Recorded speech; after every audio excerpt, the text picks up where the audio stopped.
Trembling with rage, Elijah Maxwell showed his ID badge to the flight attendant who had humiliated him minutes before.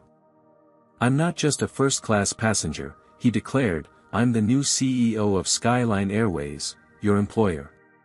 Consider yourself terminated, effective immediately." Before we dive into how this shocking confrontation came to be, where are you watching from today? Hit that like button if you've ever witnessed discrimination while traveling, and subscribe to follow Elijah's journey from being publicly humiliated to turning the tables in the most unexpected way. Now, let's rewind to see how this ordinary morning turned into a defining moment. The alarm blared at 5:30 a.m., and Elijah Maxwell groaned as he reached over to silence it. At 38 years old, the successful black executive had grown accustomed to early mornings, but today felt different. Today marked a new chapter, though only a handful of people knew it yet. "Daddy! Are you up?" 8-year-old Zoe's voice echoed through their spacious Lincoln Park home, a far cry from the cramped South Side apartment where Elijah had grown up. "Coming, sweetheart," he called back, sliding his feet into his slippers. The morning sun filtered through the blinds, casting stripes of light across family photos that lined his dresser. Zoe's first day of school, her ballet recital, and one treasured photo of Elijah with his late wife, Amelia. In the kitchen, Zoe already had the cereal boxes out, her small hands carefully arranging them by color, a system only she understood. "We need to finish my science project before we go," she reminded him, carefully pouring milk into her bowl. "Miss Gabriella said it's due when we get back." Elijah smiled, marveling at his daughter's organization skills. "The aviation project? I thought we finished that last night." "We need to add glitter to the clouds," Zoe explained with the seriousness only an 8-year-old could muster for glitter-related emergencies. "And I want to practice my presentation. Did you know that the first black female pilot was Bessie Coleman? She had to go all the way to France to get her license because nobody would teach her here." Elijah's heart swelled with pride. He'd made sure Zoe knew about pioneers who looked like her. Something his own parents had done for him growing up in Chicago's South Side. "That's right, and now you're going to be flying first class to visit Grandma." "Times change, baby girl," he said, pouring himself coffee. "Is first class really different?" Zoe asked, eyes wide with anticipation. "The seats are bigger, the food is better, and they bring you whatever you want," Elijah explained, remembering his own first time in first class, a milestone in his career journey. Growing up, vacations had meant long bus rides to visit relatives. Planes were something he'd watched from the ground, tracing their paths with his finger against the sky. He'd promised himself then that his children would never face the limitations he had. As Zoe meticulously added silver glitter to cotton ball clouds on her project, Elijah's phone rang. The screen displayed Bernard Thompson, a board member at Skyline Airways. "Good morning, Bernard," Elijah answered, stepping into his home office. "Elijah. Just checking in before the big announcement tomorrow. The board couldn't be more pleased with our decision. You're going to make an excellent CEO." The words still felt surreal. After years climbing the corporate ladder, facing doubts and discrimination at every rung, Elijah had been selected to lead one of the country's major airlines. The news was being kept under wraps until the official announcement, scheduled for the day after his return from Atlanta. "Thank you for your confidence. I won't let you down," Elijah replied, feeling the weight of responsibility settle on his shoulders. He would be one of only a handful of black CEOs in the entire airline industry. "Just get yourself and that brilliant daughter of yours to Atlanta, enjoy your mother's cooking, and prepare for the media circus," Bernard chuckled. "And remember, not a word to anyone until the press release." After ending the call, Elijah checked the time and felt a jolt of panic. They were running late. "Zoe. We need to move double time, kiddo." In the rush that followed, Elijah forgot to change from his comfortable weekend clothes, jeans and a casual button-down, into the business attire he'd laid out. They were halfway to O'Hare when he realized, but turning back wasn't an option. "We'll just have to make do," he told Zoe as they navigated morning traffic. His mind drifted to previous travel experiences, the time a flight attendant had directed him to economy despite his first-class ticket, the random security checks that somehow always seemed to find him, the surprise on people's faces when he took his seat in business class. Little indignities he'd learned to navigate with calculated calm. "You okay, Daddy?" Zoe asked, noticing his tightened grip on the steering wheel. Elijah relaxed his hands and smiled. "Just thinking, sweetheart. Today's going to be a good day." He hoped he was right. O'Hare International Airport buzzed with typical morning chaos, harried business travelers, families corralling excited children, and the constant drone of announcements over the PA system. Elijah guided Zoe through the crowded terminal, their carry-on luggage trailing behind them. "First-class check-in is that way, sir," Elijah said politely to the uniformed attendant who had started directing them toward the economy line without even glancing at their tickets. The young man looked up, surprise flickering across his face. "Oh, of course. My apologies," he stammered, gesturing to the much shorter line beneath a priority sign. Zoe didn't miss the exchange. "Why did he think we weren't first class, Daddy?" Elijah chose his words carefully. "Sometimes people make assumptions about others based on how they look." At the first-class counter, the check-in process went smoothly until they reached security. Despite the dedicated lane for premium passengers, a TSA agent waved Elijah aside. "Random security check, sir," the agent said, though he hadn't randomly selected anyone else from the first-class line. Elijah caught Zoe's eye and gave her a reassuring nod. "It's okay, sweetheart. This happens sometimes." As the agent meticulously went through Elijah's carry-on, two white executives in expensive suits sailed through without a second glance. One muttered to the other just loudly enough for Elijah to hear, "Affirmative action even extends to TSA screening these days, I guess." His companion chuckled. "Or maybe they're checking if his first-class ticket is real." Elijah's jaw tightened, but he maintained his composure. Years of navigating corporate America had taught him when to pick his battles. After security, Zoe tugged at his sleeve. "Daddy, why did those men say that? And why did they check our bags extra?" Elijah guided her to a quieter corner of the terminal. He crouched down to her level, something he always did for important conversations. "Remember when we talked about how some people judge others by the color of their skin instead of who they are inside?" Zoe nodded solemnly. "Like in my book about Dr. Martin Luther King?" "Exactly. Some people still do that, even today. They see us and make assumptions about where we should be or what we can afford." "That's not fair," Zoe said with the straightforward indignation of childhood. "You're right, it's not. But we don't let it stop us, do we?" He smoothed a hand over her curly hair. "No," she agreed. "We keep going. That's my girl." As they approached the first-class lounge, an older white gentleman held the door open for them. "Good morning," he said warmly. "Thank you," Elijah replied, pleasantly surprised by the simple courtesy. Inside the lounge, the man approached them again.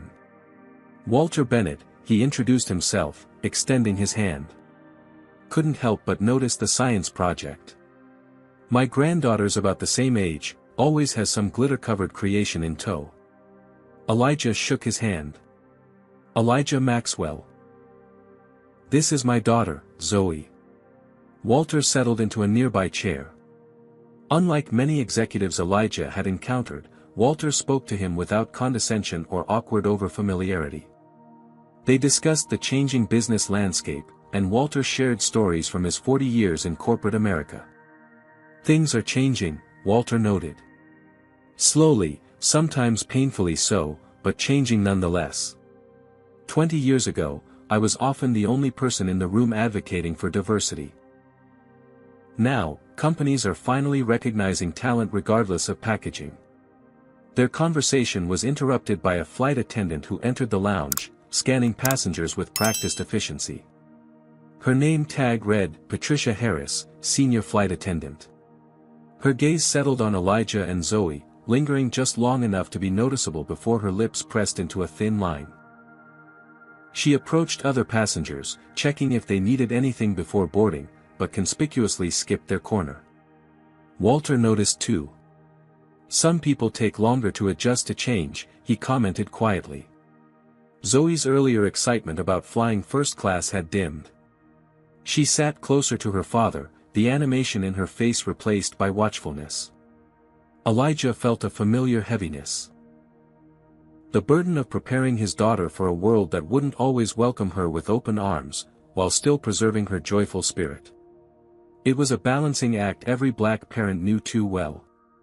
The boarding announcement came over the speakers, and Elijah gathered their belongings, grateful to be leaving the increasingly uncomfortable atmosphere of the lounge. "Safe travels," Walter said, shaking Elijah's hand again. "Perhaps our paths will cross in Atlanta." As they exited, Patricia Harris watched them go, her expression unreadable but her attention unmistakable. "Skyline Airways welcomes our first-class and priority passengers for Flight 1867 to Atlanta," announced the gate agent. "Please have your boarding passes ready." Elijah took Zoe's hand, and they joined the short line of well-dressed passengers. Most were engrossed in their phones or engaged in quiet conversation. A few glanced up as Elijah and Zoe took their place in line, their eyes lingering a beat too long. Patricia Harris stood at the gate entrance, scanning boarding passes with practiced efficiency. She smiled warmly at an older white couple ahead of them. "Good morning, Mr. and Mrs. Davis. Lovely to see you again." When Elijah and Zoe stepped forward, her smile thinned. She took their boarding passes, examining them with unusual scrutiny.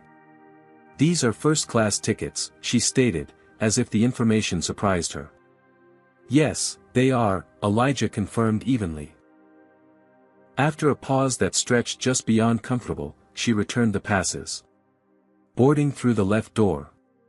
"Thank you," Elijah replied, ushering Zoe forward before she could notice the interaction's subtle hostility. As they entered the aircraft, a younger flight attendant greeted them with genuine warmth. "Welcome aboard.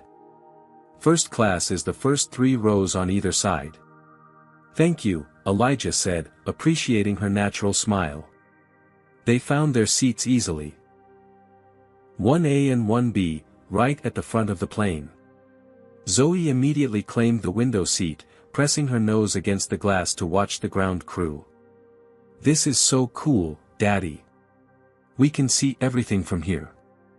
Elijah stored their carry-ons in the overhead compartment, noticing how a woman across the aisle clutched her designer purse a little tighter as he reached above her seat. He pretended not to notice, having long ago mastered the art of appearing oblivious to such reactions. Have you ever had to pretend not to notice when someone treated you differently? Comment number 1 if you've experienced this kind of subtle discrimination, or number 2 if you think people are sometimes too quick to label interactions as prejudice. Like and subscribe to follow Elijah's journey through this tense situation. And ask yourself, what would you do if you were in his place, trying to protect your child while maintaining your dignity? "Can I offer you something to drink before takeoff?" A friendly male flight attendant appeared beside them, his name tag reading, Trevor Scott. "Apple juice, please." Zoe replied. "Water would be great, thank you," Elijah added. "Coming right up," Trevor said with a genuine smile that reached his eyes. As Trevor moved to the galley, Elijah relaxed slightly. His first corporate job after graduating from Northwestern had featured similar dynamics. Isolation, subtle exclusion, doubts about his qualifications. He'd learned to navigate these waters with calculated precision, choosing which battles to fight and which to let go. "Daddy," Zoe whispered, leaning close, "I think some people don't think we belong here." The observation, so accurate and so heartbreaking coming from an 8-year-old, made Elijah's chest tighten. He'd hoped to shield her from these realities a little longer. "Some people make assumptions about others without knowing them," he explained quietly. "But we know we belong wherever we choose to be. Never doubt that." Zoe nodded, but the carefree excitement she'd shown earlier had diminished. She sipped her apple juice when Trevor brought it, thanking him politely but without her usual chatter. Elijah noticed Patricia Harris passing by their row repeatedly, each time glancing their way with poorly concealed suspicion. The other passengers in first class had all been served their pre-flight beverages, their boarding passes checked once and then forgotten. Yet Patricia seemed fixated on their presence, as if trying to solve a puzzle that didn't exist. "Is everything all right, sir?" Trevor asked quietly, noticing Elijah's tension. "Fine, thank you," Elijah replied automatically, the response ingrained after years of smoothing over uncomfortable situations. As the final preparations for takeoff began, Elijah hoped the flight would proceed without incident. He needed this time with Zoe, away from work pressures and the impending announcement of his new position. Just a father and daughter visiting grandma, was that too much to ask? The seatbelt sign illuminated with a chime, and the main cabin door closed with a definitive thunk. Elijah helped Zoe with her seatbelt, then fastened his own, settling in for what he hoped would be an uneventful flight to Atlanta. But Patricia Harris had other ideas. The aircraft had been fully boarded, safety demonstrations completed, and the plane was preparing for pushback from the gate. Passengers had settled into that quiet lull before takeoff, some reading, others already dozing, most absorbed in their personal electronic devices. Patricia Harris appeared beside their row again, this time with purpose in her stride. She leaned over slightly, her voice pitched just loudly enough that passengers in nearby seats could hear. "Excuse me, sir. I need to see your boarding passes again." Elijah looked up from the book he was sharing with Zoe. "Is there a problem?" "Just a routine check," Patricia replied, though nothing about her demeanor suggested routine. Every eye in first class had turned toward them. Zoe shrank in her seat, her small body tensing beside him. Elijah reached into his pocket and produced their boarding passes again, maintaining eye contact with Patricia as he handed them over. Years of corporate negotiations had taught him to stay composed under pressure, though he felt a familiar heat rising at the back of his neck. Patricia made a show of examining the passes, turning them over in her hands. These seats are usually reserved for our frequent flyers or full-fare passengers. We purchased these tickets like everyone else, Elijah stated calmly, though his pulse had quickened. Perhaps there's been a mix-up, Patricia continued. These seats are premium locations. Are you sure you wouldn't be more comfortable in economy? We could arrange that. The implication hung in the air, unmistakable. Several passengers shifted uncomfortably in their seats. One woman across the aisle, her designer handbag now safely stowed, leaned forward with interest. "There's no mistake," Elijah assured her, his voice level but firm. "These are our assigned seats." Patricia's lips tightened. "I'll need to see some identification, please." "Company policy." Elijah knew perfectly well this wasn't policy. He'd flown first class dozens of times without being asked for ID after boarding. But he reached for his wallet anyway, determined to handle the situation without escalation. Zoe was watching, learning from his every reaction. "Daddy," Zoe whispered, her voice small, "did we do something wrong?" "No, sweetheart," Elijah assured her, handing his driver's license to Patricia. "Everything's fine." The woman across the aisle, her name tag from an earlier introduction to a seatmate reading, Karen Wilson, chose this moment to interject. "Excuse me," she said to Patricia, not bothering to lower her voice.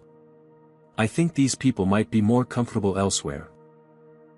First class has certain standards." Trevor appeared from the galley, concern etched on his face. "Patricia, we're ready for pushback. Is there an issue?" "I'm handling a situation with these passengers," Patricia replied dismissively. "Their presence here seems irregular." Trevor frowned. "They have first-class tickets. I've already served them." "Trevor, please return to your duties," Patricia snapped. "This requires senior attention." Elijah felt Zoe trembling beside him. He looked down to see tears welling in her eyes. "Ma'am," Elijah said, his voice still controlled but with an edge of steel now, "my daughter and I have valid tickets for these seats. We've been checked multiple times already. This is becoming harassment." Patricia's expression hardened. "Sir, if you can't verify how you came to be in these seats, I'll need to involve the captain and possibly security." The comment hit Elijah like a physical blow. The implication that he couldn't have legitimately purchased first-class tickets, that his presence required explanation or justification, triggered memories of countless similar humiliations throughout his life. An image flashed in his mind, 10-year-old Elijah being followed by a store detective while white children browsed freely, 20-year-old Elijah being asked if he was in the right classroom on his first day at Northwestern. 30-year-old Elijah being mistaken for waitstaff at a corporate gala. And now, 38-year-old Elijah watching his daughter learn the same painful lesson he'd hoped to spare her from a little longer. Something snapped inside him. Not in rage, but in clarity. This moment, he realized, wasn't just about him or even Zoe. It was about every person who'd ever been made to feel they didn't belong in spaces they had every right to occupy. And for once, he was in a position to do more than just endure it. "You know what?" Elijah said, his voice quiet but carrying in the hushed cabin. "You're right. I should identify myself properly." He reached into his jacket pocket and withdrew not his driver's license, but a different ID altogether. He handed it to Patricia. "My name is Elijah Maxwell. As of yesterday, I'm the new Chief Executive Officer of Skyline Airways, your employer. This information hasn't been made public yet, but I assure you it's quite real. And you, Ms. Harris, have just demonstrated exactly the kind of behavior that I plan to eliminate from our company culture." The silence that followed was absolute. Patricia Harris stared at the ID badge in her hands, her face draining of color. This can't be real," she stammered, looking from the identification card to Elijah's face and back again. "I assure you it is," Elijah replied evenly. "But since you seem to require additional verification, I'm happy to provide it." He pulled out his phone and dialed a number on speaker. After 2 rings, a voice answered, "Gregory Simmons, Chief Operations Officer." "Greg, it's Elijah Maxwell. I apologize for the interruption, but I have a situation on Flight 1867 that requires your confirmation of my position." There was a pause before Greg responded. "Is everything all right, Elijah? The board is expecting you in Atlanta.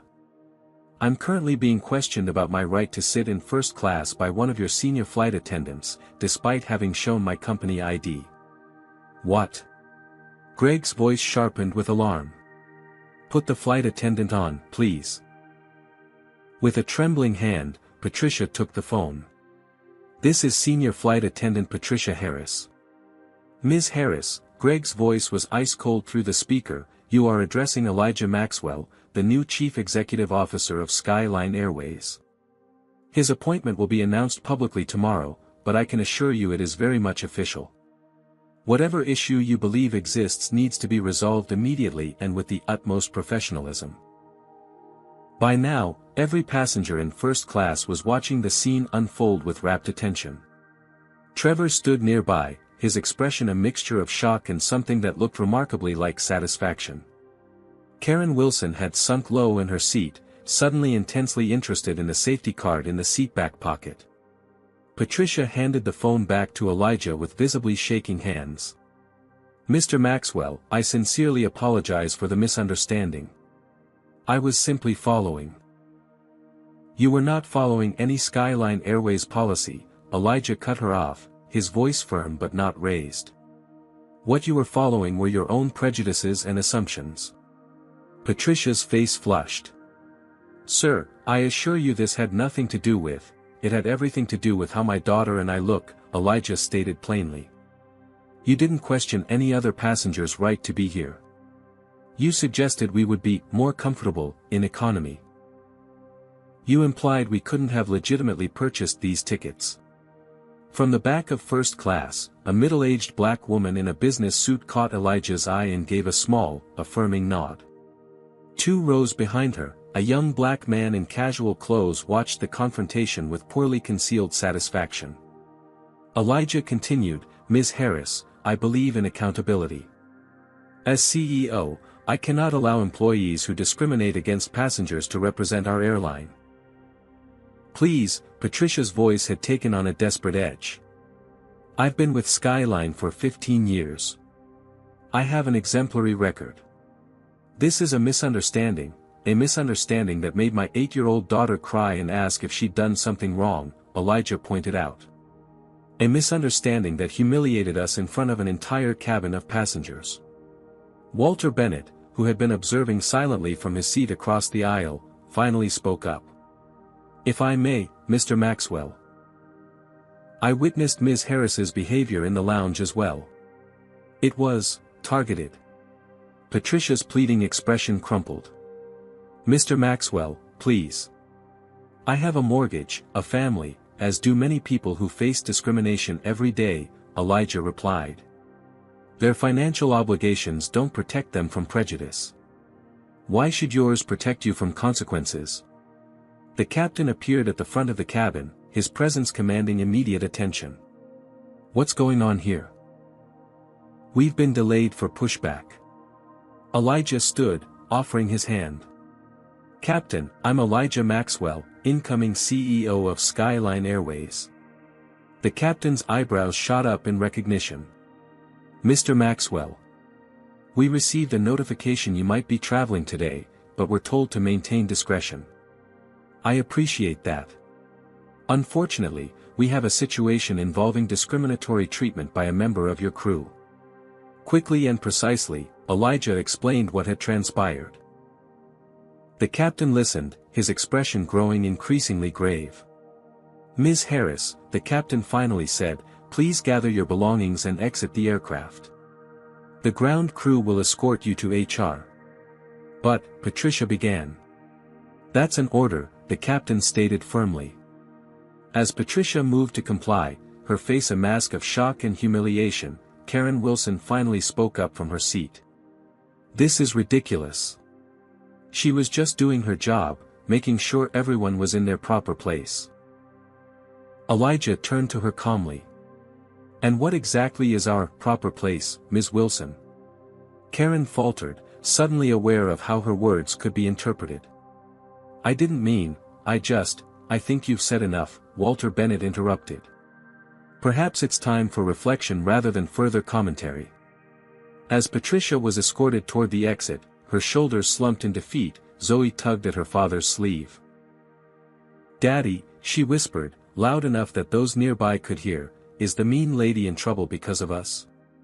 Elijah crouched down to his daughter's level. "No, sweetheart. She's in trouble because of her own actions. Remember what we talked about? People are responsible for their choices." Zoe nodded solemnly, though confusion still clouded her eyes. The captain turned to the rest of the cabin.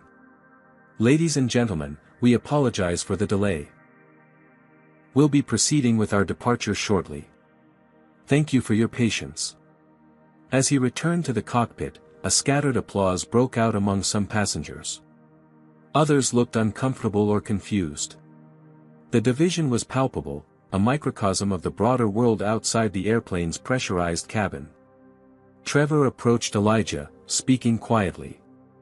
"Mr. Maxwell, we'll have another flight attendant joining us momentarily. Is there anything I can get for you or your daughter in the meantime?" "Just a normal, pleasant flight," Elijah replied with a tired smile. "That's all we wanted from the beginning." The replacement flight attendant arrived quickly, a woman in her early 30s with a warm smile and efficient movements. Her name tag read, Gabriela Rodriguez. "Ladies and gentlemen, I'm Gabriela, taking over as your senior flight attendant for this flight to Atlanta. We apologize for the delay and thank you for your patience. We'll be pushing back from the gate momentarily." The aircraft finally began moving, the gentle backwards motion signaling the start of their journey. Tension still hung in the air of the first-class cabin, the aftermath of the confrontation lingering like static electricity. Zoe remained unusually quiet, her face turned toward the window as they taxied toward the runway. Elijah felt a pang of regret. Had he done the right thing? The question echoed in his mind as the engines revved for takeoff. Have you ever had to make a difficult decision in front of your child? Comment number 1 if you think Elijah was right to stand up to discrimination, even if it meant creating a scene. Or comment number 2 if you believe he should have handled it privately for his daughter's sake. Like and subscribe if you've ever had to choose between standing up for yourself and keeping the peace. How far would you go to protect both your dignity and your child's innocence? As the plane climbed into the sky, Elijah recalled the words of his first mentor, Dr. William Davis, a professor at Northwestern who'd taken an interest in the promising young student from Chicago's South Side. Sometimes standing up requires making hard choices, Dr. Davis had told him. Choices that might make you uncomfortable, might make others uncomfortable. But comfort has never been the path to change. Had this been one of those moments? Or had he simply lost his temper and potentially traumatized his daughter in the process? Once they reached cruising altitude, Trevor made his way to their seats, kneeling beside them to speak quietly. "Mr. Maxwell," he began, his voice low, "I want to thank you. Patricia has been doing this for years, little comments, extra checks, suggesting certain passengers might be more comfortable elsewhere. We've filed complaints, but nothing ever happens." Elijah hadn't expected this. "You've reported her before?" Trevor nodded. "Several of us have. But she's been here so long, has friends in management, the complaints always disappeared into the void." The knowledge that Patricia's behavior was a pattern rather than an isolated incident eased some of Elijah's doubt, but the regret about Zoe witnessing the confrontation remained. As the service began, Gabriella approached with genuine warmth. "Can I get you anything to drink, Mr. Maxwell? And for the young lady?"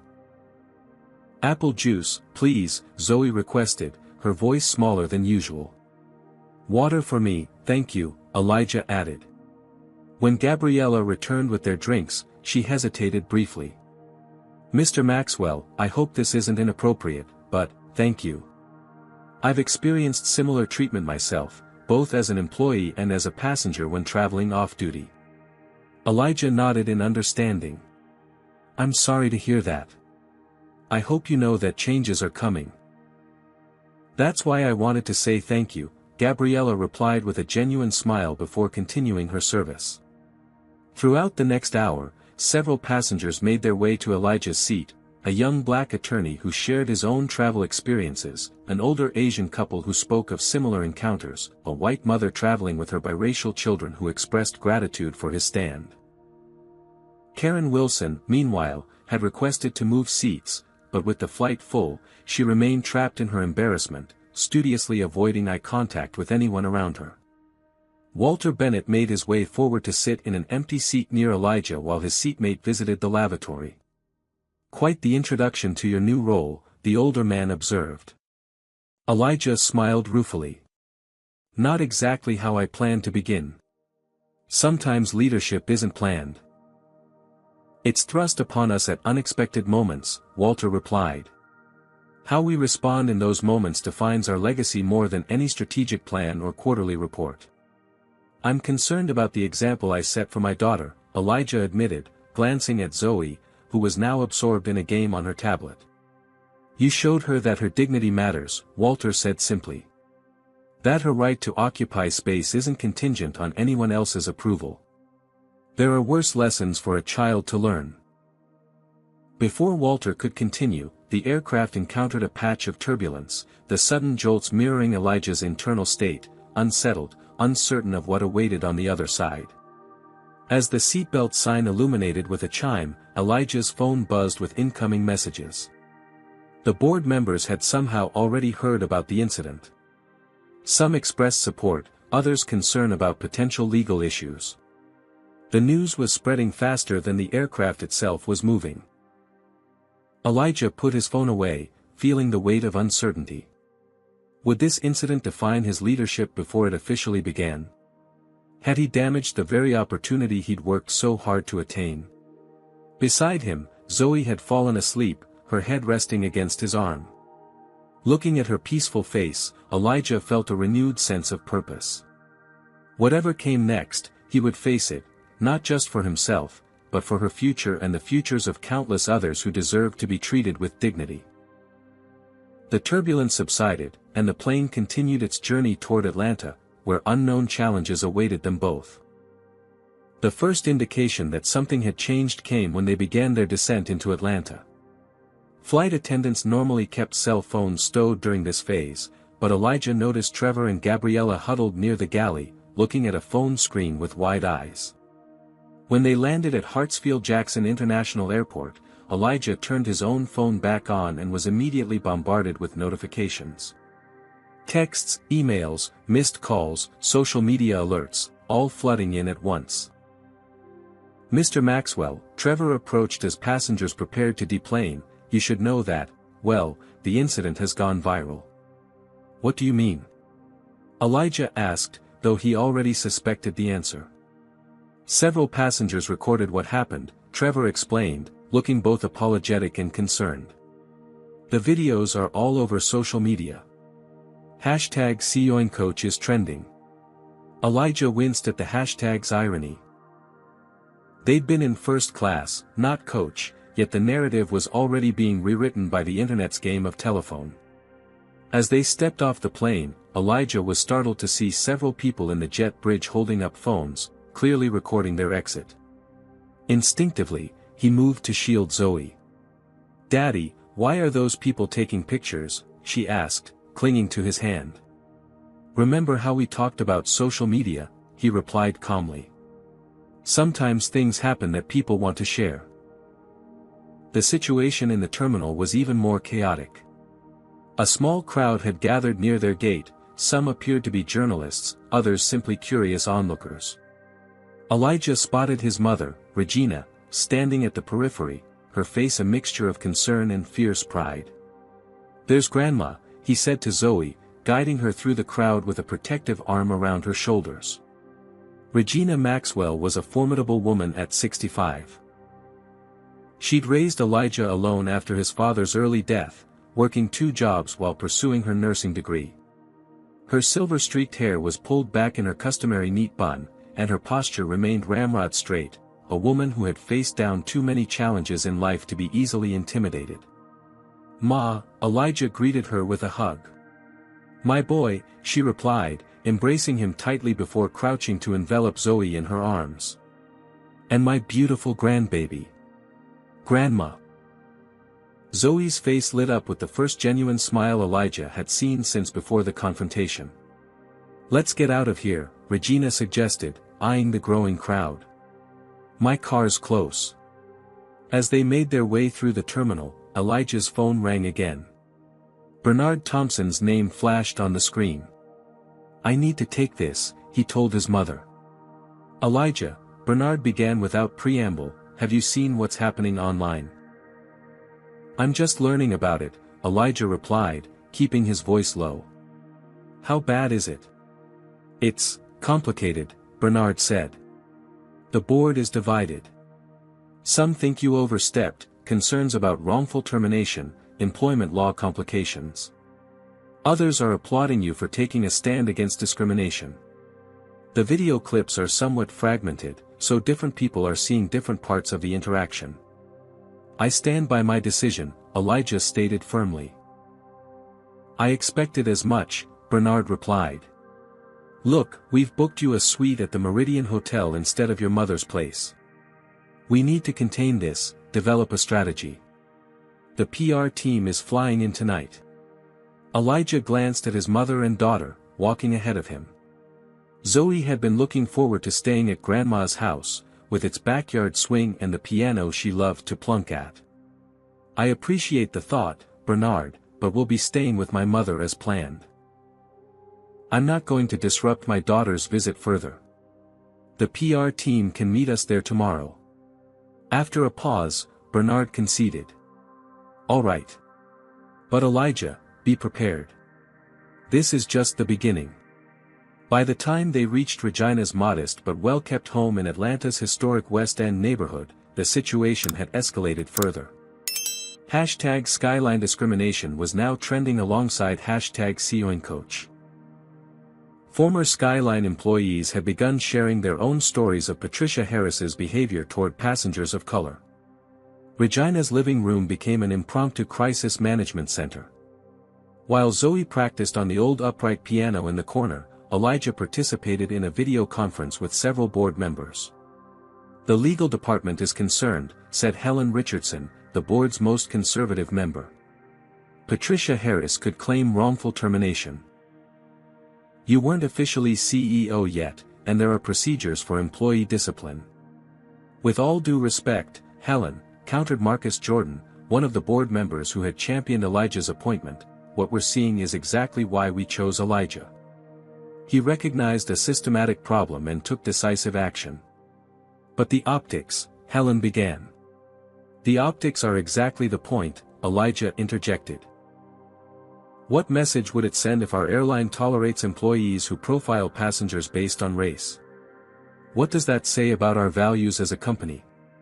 The debate continued, with positions hardening on both sides. Meanwhile, Elijah's social media accounts were flooded with messages, some supportive, others accusing him of overreacting or leveraging his new position for personal vengeance. A new development emerged when a news outlet published an article featuring interviews with multiple former Skyline passengers who claimed Patricia Harris had subjected them to similar treatment over the years. "Did you know about these previous complaints?" Elijah asked Trevor during a brief phone call. "Yes," Trevor confirmed. "But they were always dismissed as misunderstandings or oversensitivity. Patricia has friends in middle management who protected her." The information hardened Elijah's resolve. This hadn't been an isolated incident or a momentary lapse in judgment. It was a pattern of behavior that the company had systematically ignored.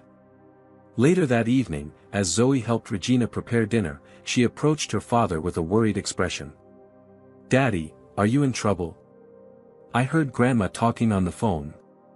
She said people are saying mean things about you." Elijah sat down at the kitchen table, patting the chair beside him. Zoe climbed up, her brown eyes serious. "Some people are upset about what happened on the plane," he explained carefully. "And that's okay. When you stand up for what's right, not everyone will agree with you." "But you didn't do anything wrong," Zoe insisted. "That lady was mean to us for no reason." "That's true," Elijah agreed. "But some people think I should have handled it differently." "How?" It was a good question, one that had been nagging at him since the incident. "Maybe more privately. Maybe with less consequences for her." Zoe considered this, her small brow furrowed in concentration. "But Daddy, you always tell me that choices have consequences." From the stove, Regina chuckled. "Smart girl," she commented. "Reminds me of someone else at that age, always cutting straight to the heart of things." That night, after Zoe had gone to bed, Regina joined Elijah on the back porch, where he sat scrolling through the seemingly endless commentary about the incident. "You remember what happened to me at Grady Memorial?" she asked, settling into the rocking chair beside him. Elijah nodded. His mother had been a nurse there for 30 years before retiring. In her final year, she'd been passed over for a supervisory position in favor of a less qualified white nurse. She'd filed a complaint, endured months of hostile work environment, and eventually won her case, but the victory had come at a steep personal cost. "People said I should have kept quiet, should have accepted it," Regina continued. "Said I was making trouble for myself and others. But some troubles need to be made, Elijah. Some systems don't change until they're forced to." She reached over to pat his hand. "You did right by your daughter today. You showed her that she doesn't have to accept being treated as less than. That lesson is worth whatever storm comes your way." Elijah squeezed his mother's hand, drawing strength from her unwavering support. Whatever challenges tomorrow would bring, he would face them head-on, not just for himself or Zoe, but for everyone who had ever been made to feel they didn't belong. Morning arrived with intensified scrutiny. Overnight, the hashtags had evolved, opinions had polarized, and what had been a viral moment was now a full-blown corporate crisis. A video conference with the entire Skyline Airways board had been scheduled for 10 a.m. Elijah woke early, spending a quiet moment watching Zoe sleep in Regina's guest room. Her face, peaceful in slumber, reminded him of everything at stake, not just his career, but the example he was setting for his daughter and the precedent he would establish as CEO. After a breakfast where Regina fussed over them both, crisis or no crisis, nobody faces the world on an empty stomach in my house, Elijah set up his laptop in his mother's study. The board members' faces populated his screen one by one, their expressions ranging from supportive to concerned to openly hostile. "Let's get right to it," said Thomas Williamson, the board chairman. "We're facing a significant PR situation that could impact the company's reputation and stock price. Elijah, you've put us in a difficult position before even officially taking the reins." "With respect, Thomas," Elijah replied, "Patricia Harris put us in this position with her discriminatory behavior. I simply refuse to ignore it." "The question isn't whether her behavior was appropriate," Helen Richardson interjected. "It's whether your response was proportional and followed company protocols. What protocols exist for a CEO being racially profiled on his own airline?" Marcus Jordan countered. "Sometimes leadership requires decisive action outside established channels." The debate continued, positions entrenched on both sides. Elijah listened carefully, understanding that this moment would define his leadership before it officially began. When everyone had spoken, Thomas turned to him. "Elijah, you've heard our concerns and support. What do you propose we do now?" Elijah had been contemplating this question since the incident occurred. This wasn't just about one flight attendant or one uncomfortable encounter, it was about the culture of the entire organization and the message they wanted to send to employees and customers alike. "I believe we have an opportunity," he began. "Not just to address this incident, but to transform our company culture. I'm proposing a comprehensive initiative focused on inclusion and respect at every level of our organization." He outlined his vision. Mandatory training for all customer-facing staff, a transparent system for reporting and addressing discriminatory behavior, diversity recruitment goals, and a passenger bill of rights that explicitly prohibited profiling. "As for the immediate situation," he continued, "I stand by my decision regarding Patricia Harris. Her behavior reflected a pattern that our company had ignored for too long. However, I recognize the concerns about process. I'm willing to have my first official act as CEO be the establishment of an independent review board for similar incidents in the future." The board members exchanged glances. It was a bold proposal, one that acknowledged the legitimacy of concerns while refusing to back down on the core principle. "I'd like to put this to a vote," Thomas said after a moment of consideration. "All in favor of accepting Elijah's proposal and moving forward with his appointment as planned?" One by one, hands raised on the screen. Even Helen Richardson, after a moment's hesitation, raised hers. "It seems we have consensus," Thomas announced. "Elijah, in light of the circumstances, we're moving up the announcement of your appointment to today. Our PR team will coordinate a press conference for this afternoon." After the call ended, Elijah found Zoe in the living room, showing Regina her aviation science project. "Daddy, can I add more glitter?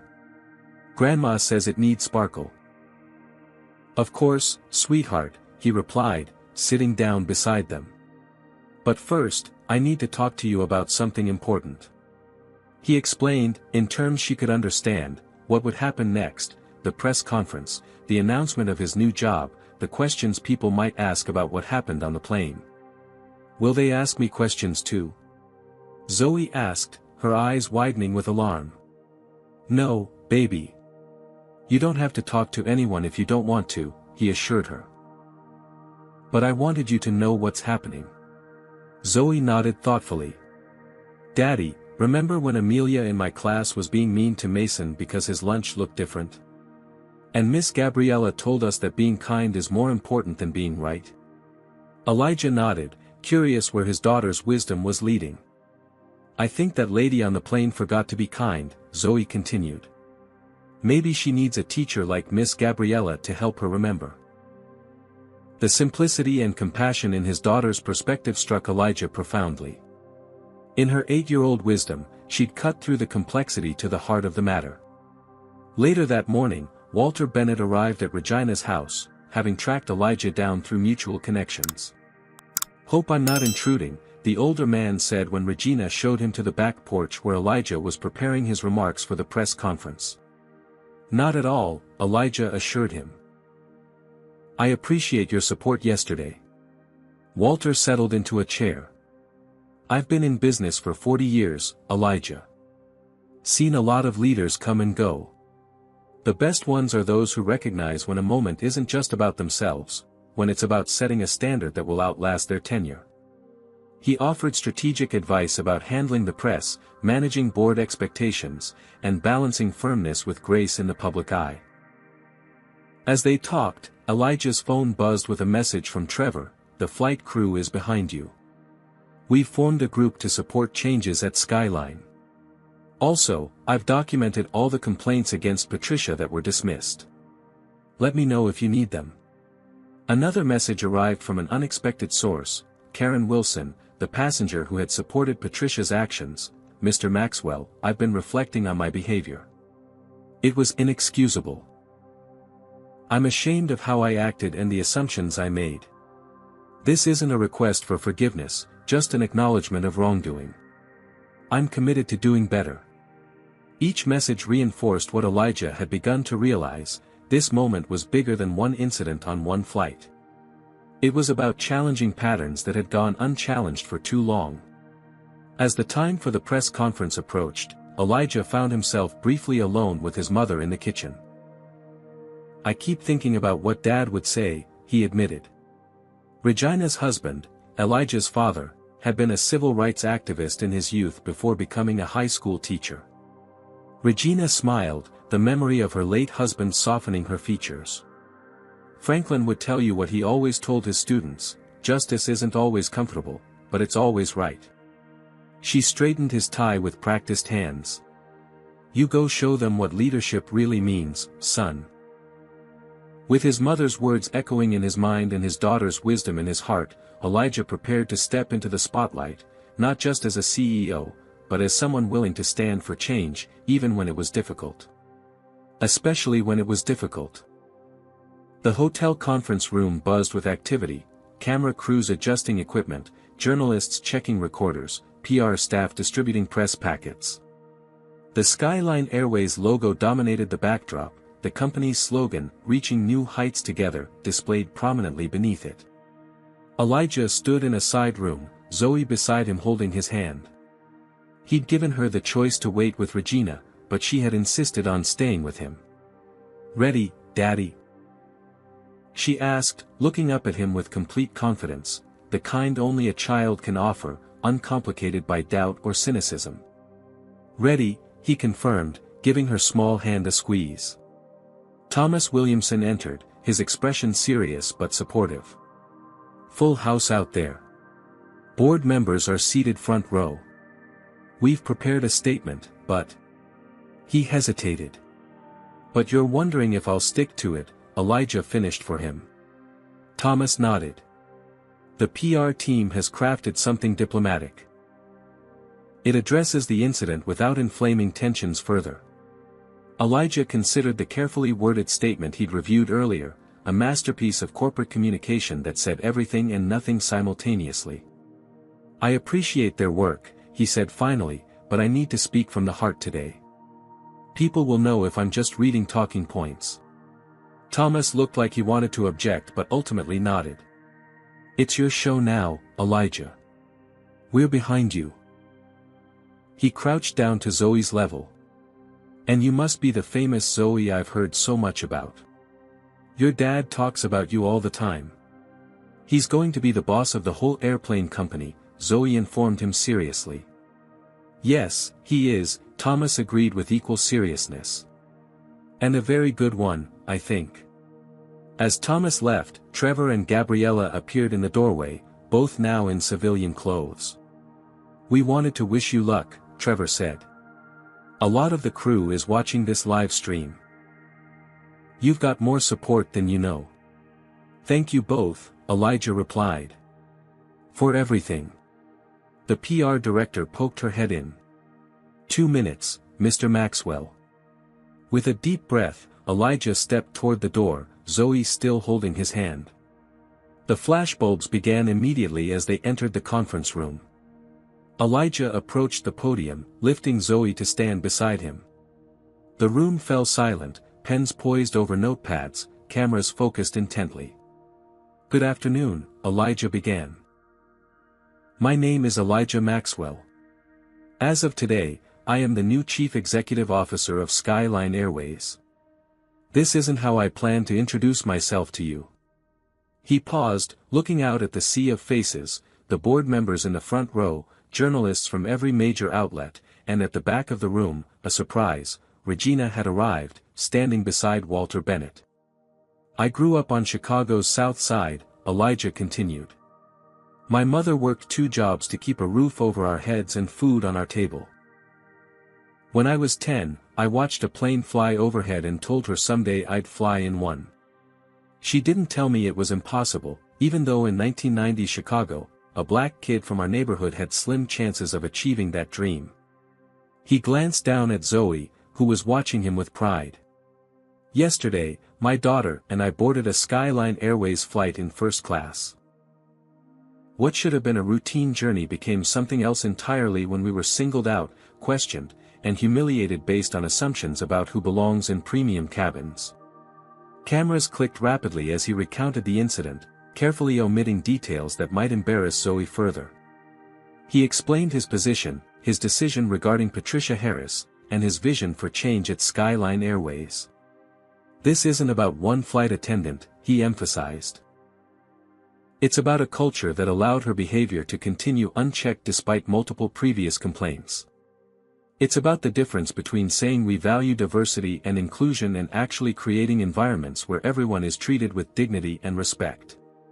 He outlined the comprehensive initiative he'd proposed to the board, the training programs, the reporting systems, the commitment to diversifying the company at every level. "But I've been reflecting on something my daughter said this morning," Elijah continued, placing a gentle hand on Zoe's shoulder. "She reminded me that kindness should always be our first response, even in difficult situations." A murmur went through the crowd as Elijah announced his most surprising decision: "Therefore, I'm offering Patricia Harris an alternative to termination. If she's willing to undergo comprehensive training and work with our newly established diversity and inclusion team, she'll be offered a position helping to train other employees about unconscious bias and respectful customer interaction. Sometimes the people who've made mistakes have the most powerful lessons to teach others." At the back of the room, a woman stepped forward, Patricia Harris herself, looking vastly different from the confident, dismissive flight attendant of yesterday. Her face showed evidence of tears, her posture diminished by the weight of public scrutiny. Their eyes met across the crowded room. After a moment of palpable tension, Elijah gave her a small nod, not of forgiveness exactly, but of acknowledgement. An opening for transformation. Patricia's eyes welled with tears as she nodded back, the gravity of the moment, and the unexpected grace being extended, visibly affecting her.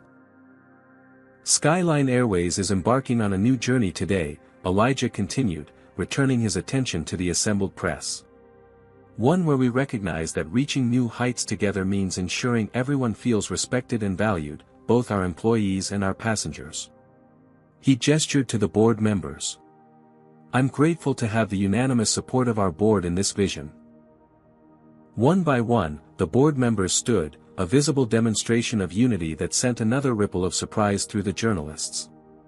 "I'd like to introduce Trevor Scott," Elijah continued, gesturing for Trevor to join him.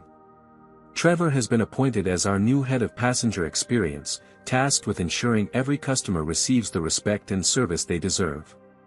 Trevor stepped forward, shaking Elijah's hand firmly before taking the microphone. "Thank you, Mr. Maxwell. I'm honored to accept this position and committed to creating a culture where every passenger feels welcomed and valued, regardless of their background. After Trevor stepped back, Walter Bennett approached the podium. Skyline Airways and Bennett Consulting are announcing a partnership today, the older man declared. We'll be implementing executive diversity training programs across the organization, ensuring leadership has the tools to foster truly inclusive environments. The questions from journalists came rapid fire after the presentations. Mr. Maxwell, do you think your response was proportionate? Was this a publicity stunt to launch your tenure as CEO? Do you worry about legal repercussions from Ms. Harris? How will you measure the success of these initiatives? Elijah answered each with thoughtful consideration, neither defensive nor combative, acknowledging complexities while standing firm on principles. As the conference was drawing to a close, Zoe tugged at his sleeve. Can I say something, Daddy? Surprised, Elijah hesitated before lowering the microphone to her level. The room fell silent again, cameras focusing on the small girl in a yellow dress. My daddy always tells me that we should treat people the way we want to be treated, Zoe said, her voice clear despite her nervousness. I think if everyone did that on airplanes and everywhere else, the world would be a lot nicer. Thank you. Her simple wisdom drew spontaneous applause, cutting through the tension and complexity with childlike clarity. As the press conference concluded, Elijah felt a sense of cautious optimism. The road ahead wouldn't be easy, but today marked a beginning, not just for his career, but for meaningful change. 6 months later, Elijah and Zoe walked through O'Hare International Airport, their carry-on luggage trailing behind them. Zoe, now 9, chatted excitedly about their upcoming vacation. Do you think we'll see dolphins, Daddy? The website said sometimes they swim right up to the beach. I hope so, sweetheart, Elijah replied, smiling at her enthusiasm. The past 6 months had been transformative for Skyline Airways. The comprehensive diversity initiative had been implemented across the organization. Complaints of discriminatory treatment had decreased significantly, while customer satisfaction scores had risen. The stock price, after an initial dip, had rebounded strongly. Patricia Harris had accepted the alternative position and, somewhat surprisingly, had become one of the most effective trainers in the program. Her first-hand perspective on how unconscious bias could affect behavior resonated with employees in a way that theoretical training never could. As they approached the Skyline check-in counter, the attendant greeted them warmly. Good morning, Mr. Maxwell, Miss Maxwell. We're honored to have you flying with us today. Thank you, Elijah replied, appreciating the professionalism that was now the standard rather than the exception. As they made their way to the first-class lounge, Elijah noticed a young black girl, perhaps 12 or 13, watching him with wide eyes. She tugged on her mother's sleeve, whispering something. The mother smiled and approached. I'm sorry to bother you, Mr. Maxwell, but my daughter Alicia is doing a school project on business leaders making a difference. She specifically chose you. Elijah crouched down to the girl's eye level. Is that right? Alicia nodded shyly. I saw you on the news. I told my mom and dad I want to be like you someday, someone who changes things when they're not fair.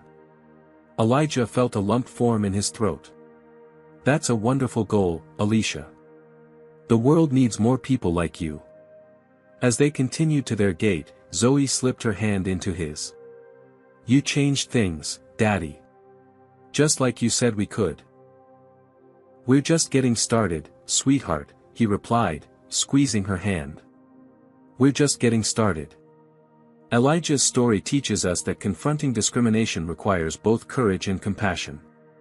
True leadership isn't about wielding power, but using your position to create meaningful change.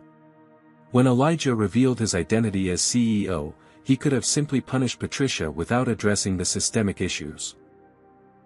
Instead, he recognized that transforming a culture requires more than removing one person, it demands creating new systems of accountability and education. The story also highlights how discrimination affects not just adults, but children who are learning how the world works. Zoe's innocent question, did we do something wrong? Reveals the devastating impact prejudice has on young minds. By standing firm yet offering Patricia a path to redemption, Elijah taught his daughter that justice and compassion can coexist. Perhaps most importantly, this story reminds us that change happens when people refuse to accept the way things are. Every passenger who had previously experienced discrimination but remained silent contributed to a system that perpetuated injustice. It took one person willing to use their position of privilege to speak up not just for themselves, but for everyone who had been silenced before. Real change comes not from punishing individuals, but from transforming systems that allow discrimination to flourish in the first place. Have you ever witnessed discrimination and struggled with how to respond? Put yourself in Elijah's shoes. Would you have handled the situation the same way, or differently? Comment below with your own experiences or thoughts on the best way to address prejudice when you encounter it. If this story touched you or made you reflect on discrimination in your own life, please hit that like button and subscribe for more powerful stories that challenge us to create a more just world. Your engagement helps these important narratives reach more people who need to hear them. Share this video with someone who might be struggling to find their voice in the face of discrimination, or with someone who has the power to make changes in their organization. Sometimes the right story at the right time can be the catalyst for transformation. Thank you for being part of this community that believes in standing up for dignity and respect for all people. Remember, every time you speak up against injustice, you create ripples of change that extend far beyond that single moment. Until next time, keep standing tall and speaking truth.